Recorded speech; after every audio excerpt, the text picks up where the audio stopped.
ఆయన లేరు, ఇరువురు లేరు. రాపోలు లక్ష్మీపతి అని వారి ఇరువురు చందోబద్ధ కవులు. ఆ తర్వాత ఆ ఇరువురి మిత్రుడే శ్రీ గండూరి లక్ష్మీనారాయణ గారు. వీరు విశ్రాంత ప్రధానోపాధ్యాయులు. వారి స్నేహితులు, వాళ్ళ సాన్నిధ్యం మరియు వారికి బాల్యం నుంచి ఉన్నటువంటి భాగవత పరిచయం ఇవన్నీ కూడా సారును కవిత్వం పట్ల ఆకర్షింపజేశాయి. అలా తన బాల్య స్మృతులను, ఆ తర్వాత ఉపాధ్యాయునిగా తన అనుభవాలను రంగరించి పదవీ విరమణ పొందిన తర్వాత లక్ష్మీనారాయణ గారు కవిత్వం పట్ల ఒక పట్టు సాధించి మొట్టమొదట మహితోక్త శతక మంజరి అనే శతకాన్ని తీసుకొచ్చారు. ఈ శతకం చాలా ప్రసిద్ధి చెందింది. ఎందుకంటే ఆయన రాసినటువంటి ఈ పుస్తకంలోని పద్యాలు, కంద పద్యాలు కానీ ఇతర పద్యాలు కూడా రాశారు, వృత్తాలు రాశారు. ఇవి పూనాలో తెలుగు పాఠ్య పుస్తకాల్లో వాళ్ళను ఆకర్షించాయి, భాషా మండలి. అందులో వీరి రచనలు, వీరి పద్యాలు ప్రతి 2-3వ తరగతి నుంచి పద్య రూపంలో ఉన్నటువంటి వారి కవిత్వాన్ని వాళ్ళని ఆకర్షించాయి. కాబట్టి ప్రతి తరగతిలో వీరి పద్యాలు ఉంటాయి. మరొకసారి చూడండి మీరు, తెలుగు పాఠ్య పుస్తకాల్లో 10వ తరగతి వరకు కూడా శ్రీ గండూరి గారి పద్యాలు ఉంటాయి ఏదో ఒక పాఠం. అలా వీరి ప్రస్థానం, రిటైర్మెంట్ తర్వాత వారి ప్రస్థానం ఇలా కొనసాగింది. అలాగే స్పందన గేయ సంపుటి రచించారు. నేటి భారతం, ప్రస్తుత భారతదేశం ఎలా ఉంది అని తేటగీతి పద్యాల్లో వారు ఒక శతకాన్ని రచించారు. అది కూడా చాలా బాగుంది. వారి అనుభవాలను ఖండకావ్య రూపంలో చీకటి వెలుగులు, ఒక పక్క చీకటి ఒక పక్క వెలుగు ఏ విధంగా ఉంటుంది, నాణానికి 2 వైపుల బొమ్మ బరుసు ఏ విధంగా ఉంటుందో వారి అనుభవాలను ఖండకావ్యంగా చీకటి వెలుగుల రూపంలో తీసుకొచ్చారు. అలాగే బతుకమ్మ పాటలు మీ అందరికీ, తెలంగాణ వాళ్ళందరికీ తెలిసిందే. బతుకమ్మ ఆ శైలిలో మార్కండేయ సంపూర్ణ చరిత్రను తీసుకొచ్చారు. ఇలా వీరి రచనలు ముద్రితమయ్యాయి. వీరు గజల్స్ రాస్తారు, వృత్తాలు రాస్తారు, పాడతారు. భివండిలో పద్యాలను ఎలా అంటే పాడడంలో వీరు నిష్ణాతులు. ఎక్కడ పోయిన సభల్లో వారి పద్యం ఉంటుంది, అంత బాగా ఆకర్షణీయంగా పాడతారు. ప్రస్తుతం వీరి రచన అంతరంగాలు, ఇది కూడా పద్య కావ్యమే. వీరు ఆవిష్కరించే కావ్యం అంతరంగాలు మన ముందు ఆవిష్కరింపబడుతుంది.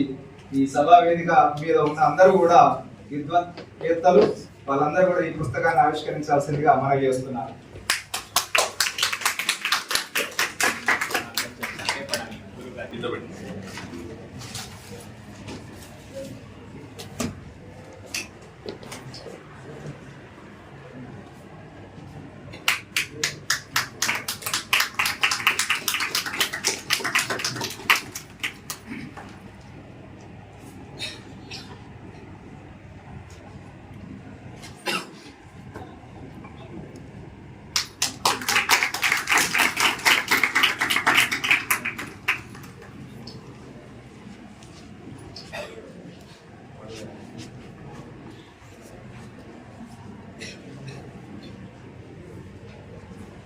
తెలుగు భాష అభిమానులందరికీ మరోసారి నా యొక్క నమస్కారాలు. తెలుగు భాషలో పద్య కవిత్వం రాయడం, ఇక్కడ ఉన్న చాలామంది కవులు వచన కవిత్వం, పద్య కవిత్వం రెండు కూడా ఈ వేదిక మీద ఆవిష్కరించడం చాలా ఉద్దామం. తెలుగు భాష అంటే నాకు చాలా మక్కువ.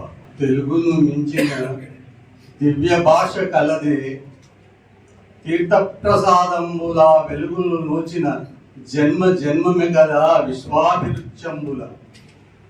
ఇది జన్మ జన్మంలో మనకు తీర్థప్రసాదం లాంటిది ఈ తెలుగు భాష అనేది ఒక అనుభూతి. అటువంటి భాషలో మనం రాయడం మన యొక్క ఇప్పుడు మీ ముందు ఆవిష్కరించబడినటువంటి పుస్తకం అంతరంగా. ఇందులో 300 పద్యాలు ఉన్నాయి. ఈ 300 పద్యాలలో అనేక ఛందస్సులో ఉన్నాయి. ఛందస్సు అంటే ఆటవిలది, తేతగీతి, ఉత్పలమాల, మత్తేవము, శార్దూలము, ఉత్సాహము, మత్త కోకిల, మొదలగు వృత్తాలు అన్నీ తీసుకొని కూడా 300 పద్యాలలో రాయడం జరిగింది. అంతకుముందు రాసినవి వాటి గురించి మా మిత్రుడు చెప్పారు శంకర్ గారు, వాటి గురించి మాట్లాడలేదు. కానీ ఈ అంతరంగాలంటే నా మనసులో ఉన్నటువంటి మాట, అంతరంగం. నాకు ఏదైతే తోచిందో, ఏదైతే మంచిగా అనిపించిందో, ఏదైతే చెడు అనిపించిందో వాటిలో రాయడం, అదే అంతరంగం. నేను చూస్తున్నది, నేను వింటున్నది, ఒకరి ద్వారా చెప్పబడింది, అది ఎంతవరకు నిజమా అబద్ధమా అని తెలుసుకొని వాటిని పద్య రూపంలో మనం ఇందులో రాయడం జరిగింది.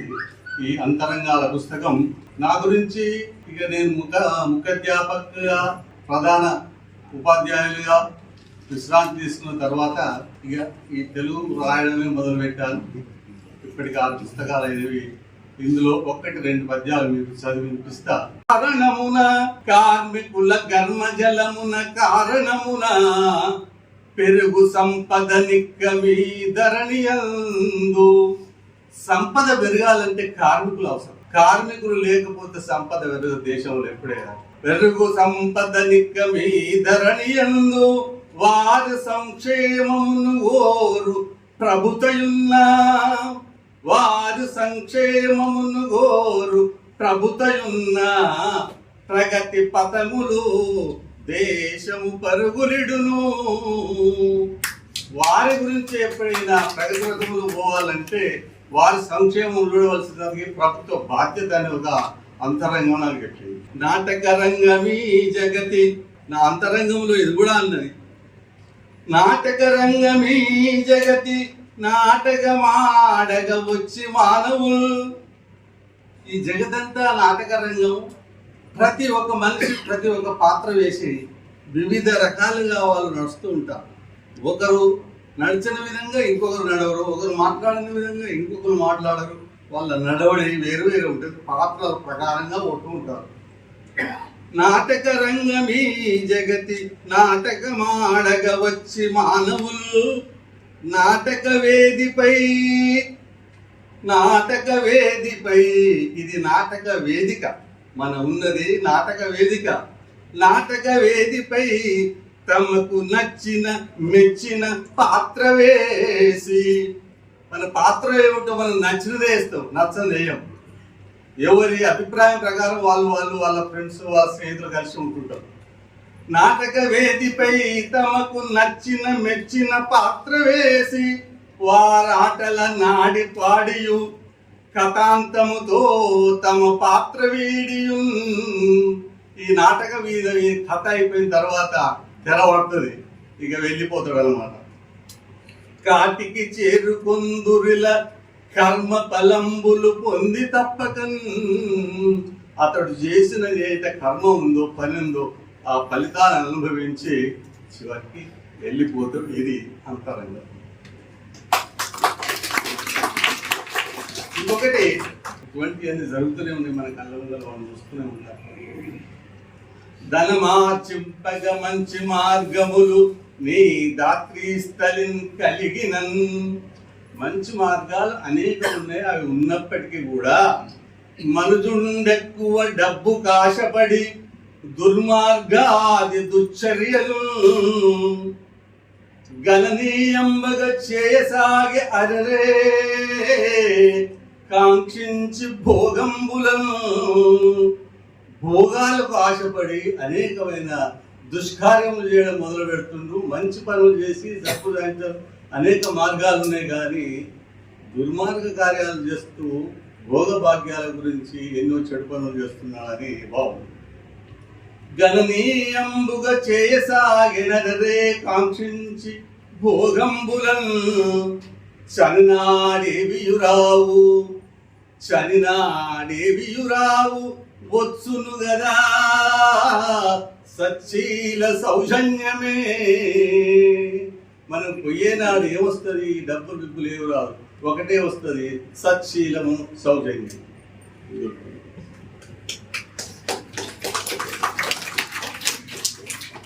సంఘ సంస్కర్తలందరో సంయమమున ప్రిదులనటువంటి శ్రమ కూర్చి విమలవరులు కుల మతంబుల గోడలను కూలద్రోయు సేవ చేసి రవి ఇప్పుడు చెదురుచుండే.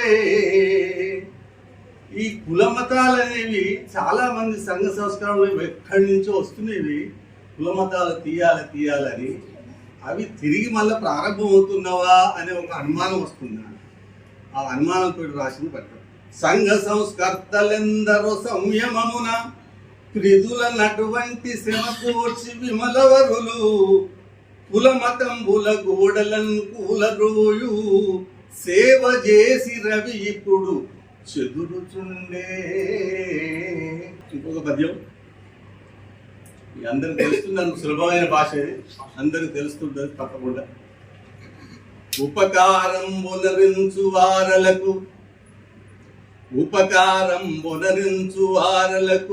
నీ యుర్వీస్థలిన్ పేరు ప్రత్యుపకారం బొనరింతురెల్లరు కదా. ఉపకారం చేసే వాళ్ళందరికీ ఉపకారం చేస్తుంటారు. నువ్వు ఇస్తే నేను ఇస్తా, నేను ఇస్తే నువ్వు ఇస్తా కదా. ఏముంది గొప్ప అందులో గొప్పే ఉన్నది. నువ్వు ఇచ్చినప్పుడు ఏం చేసుకుంటా, నేను ఇస్తే నువ్వు ఇస్తా. అపకారం బొనరించు వారలకు సాయంబుల్ సదా చేసిన కృపతో పూజలు చేసి వారి గన సత్కీర్తిని ప్రశంసించరే.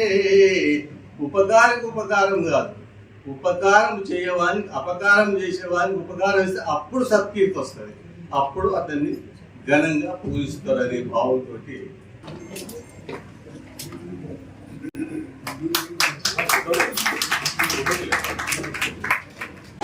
చూసుకోను